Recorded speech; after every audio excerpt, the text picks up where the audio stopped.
अस्सलाम वालेकुम जी। Welcome to Asha recipes. आज मैं आपके साथ बहुत ही मज़ेदार और लेकिन बहुत ही सिंपल मटर पुलाव की रेसिपी शेयर करने जा रही हूँ। मेरे चैनल पे बहुत सारी रेसिपीज़ मौजूद हैं, मटर पुलाव की, मटर आलू पुलाव की, इसके अलावा मटर वाले राइस की, मतलब बहुत सारी रेसिपीज़ मौजूद हैं। आज मैं थोड़े से डिफरेंट और थोड़े से सिंपल वे के साथ ये रेसिपी दे रही हूँ। आए देखते हैं इसे मैंने कैसे रेडी की है। मैंने ले लिया था जी एक मीडियम साइज़ का प्याज और तकरीबन 3/4 कप मैंने ऑयल लिया था। प्याज जो है वो हमारा फ्राई हो रहा है और इसको गोल्डन सा हमने कलर देना है, जो लाजमी होता है पुलाव या बिरयानी वगैरह बनाने के लिए। तो इसको खूब अच्छी तरह से फ्राई करें, बिल्कुल परफेक्ट इसकी लुक आनी चाहिए। उसी से पुलाव का जो असल टेस्ट है वो डेवलप होता है। और यहाँ पे बस प्याज मेरे फ्राई होने लगे थे, लाइट लाइट से गोल्डन ब्राउन होना शुरू हो गए थे और यहाँ पे बिल्कुल परफेक्ट हो गए थे। मैंने यहाँ पे शामिल किया है जी 2 टेबलस्पून लहसुन, अदरक और हरी मिर्चों का 3G पेस्ट जो मैंने रेडी करके रखा होता है वो शामिल कर दिया है। इसको भी अच्छी तरह से भूने प्याज के साथ, ताकि तमाम कच्चापन जो है वो अच्छी तरह से दूर हो जाए।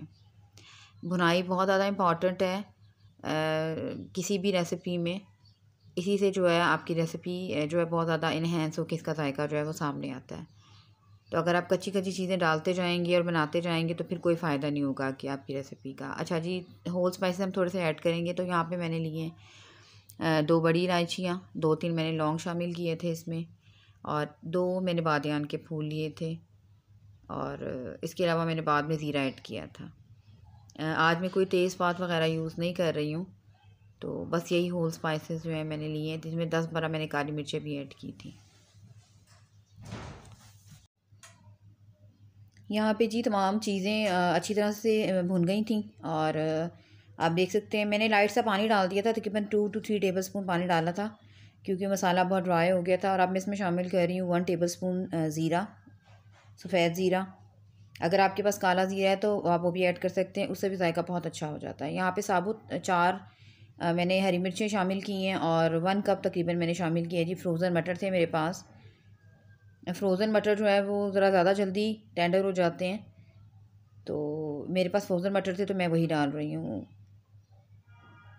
तो बस तमाम चीज़ों को पकने देंगे हम अच्छी तरह से। और अब मैं इसमें शामिल कर रही हूँ 1/2 कप दही। बहुत ज़्यादा दही आपने ऐड नहीं करना। अगर आप चावल या मटर ज़्यादा शामिल कर रहे हैं फिर उसके हिसाब से आप चीज़ों की मेजरमेंट कम ज़्यादा कर सकते हैं। ये बहुत ज़्यादा स्पाइसी पुलाव नहीं मैं बना रही, बिल्कुल सिंपल सा, लाइट सा, बहुत ही मज़ेदार सा ये पुलाव रेडी होता है और बहुत ही ज़्यादा जल्दी जो है वो रेडी हो जाता है। तो यहाँ पे मटर आप देख सकते हैं आहिस्ता आहिस्ता से अलग अलग होना शुरू हो गए हैं और पकना शुरू हो गए हैं तमाम मसाले के अंदर। तो मटर जो थे वो काफ़ी हद तक मेरे टेंडर हो गए थे 6-7 मिनट के अंदर ही। अब मैंने इसमें शामिल कर दिए जी अब मैंने इसमें शामिल कर दिए नमक, तकरीबन 1 टेबलस्पून मैंने इसमें नमक शामिल किया है। और 1/2 टीस्पून मैं इसमें शामिल कर रही हूँ जी chicken powder. Red chilli flakes भी मैंने 1/2 टीस्पून ली थी इसमें। ये ऑप्शनल है, अगर आप नहीं यूज़ करना चाहते पुलाव में तो बेशक मत करें, लेकिन मुझे अच्छा लगता है तो मैंने शामिल किया है।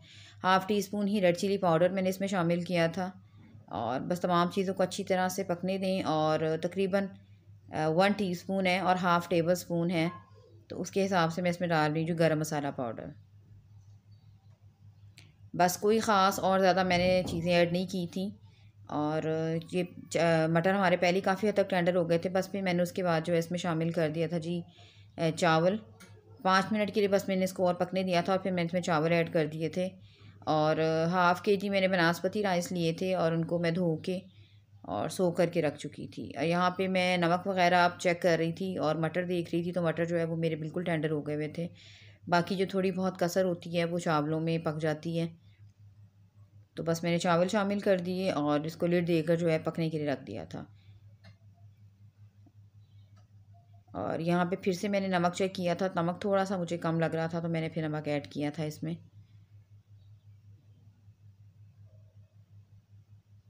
तो बस मैंने इसको पकने के लिए रख दिया था। पानी की मेजरमेंट जो है वो मैंने उंगली की पॉर के साथ की है। ये मुझे सबसे इजी लगती है, लेकिन कभी कभी मैं ग्लासेस के साथ भी करती हूँ। तो बस यहाँ मैंने चावल अपने रख दिए थे जी पकने के लिए। चावलों में जो है पानी बिल्कुल ड्राई हो गया था और चावलों में होल नज़र आना शुरू हो गया था। तो उसके बाद मैंने लिड हटाई थी और फिर हमने इसको बाद में जो है वो दम पे रखा था। यहाँ पे मैं आपको दिखा देती हूँ, चावल आप देख सकते हैं कितने लंबे लंबे से इसके जो ग्रेन है वो रेडी हुए हैं। चावल अगर आप पानी के मेजरमेंट बहुत ध्यान से करेंगे तभी आपके चावल बहुत अच्छे से बनेंगे, खिले खिले से बनेंगे। तो बस तमाम चीज़ों को मैंने इक्वली शामिल कर दिया था और फिर मैं इसको जी अपने चावल जो थे मेरे रेडी थे दम पे रखने के लिए। तकरीबन 12 to 15 मिनट्स में चावलों को बहुत अच्छी तरह से जो है वो दम आ गया था।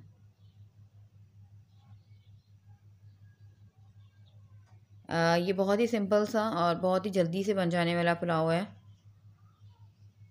और बच्चों बड़ों सबको ही पसंद होता है। जब कुछ समझ ना आ रही हो कि क्या पकाएं तो फिर बंदा ये बना लेता है तो बड़ा आसानी हो जाती है। यहाँ पे चावलों को जो मेरे दम आ गया था बिल्कुल, और मैं आपको दिखा देती हूँ बिल्कुल पास से। और फिर वही कि मैं एक दफ़ा हिला देती हूँ हल्के हाथों के साथ, ये बहुत ज़रा ज़रूरी है, वरना फिर अगर ठंडे चावलों को आप हिलाएंगे तो वो आपके चावल जो है वो स्टिकी स्टिकी हो जाते हैं। तो ये टिप हमेशा मैं बताती हूँ अपनी वीडियोज़ में। शायद मुझे आदत भी हो गई है इस चीज़ की, जब मैं चावल बनाऊँ तो फिर मैं ऑटोमेटिकली मुँह से मतलब ये चीज़ निकलती है। और यहाँ पे चावल जो है वो मेरे बहुत अच्छी तरह से उनको दम आ गया हुआ था। बहुत ही मज़ेदार सा, बहुत ही सिंपल सा जो मटर पुलाव था वो रेडी था। तो बस मैं इसे डिश आउट करती हूँ और आपको दिखाती हूँ। उम्मीद करती हूँ मेरी आज की ये बहुत ही मज़ेदार सी रेसिपी आपको पसंद आएगी। अगली वीडियो तक के लिए अल्लाह हाफ़िज़।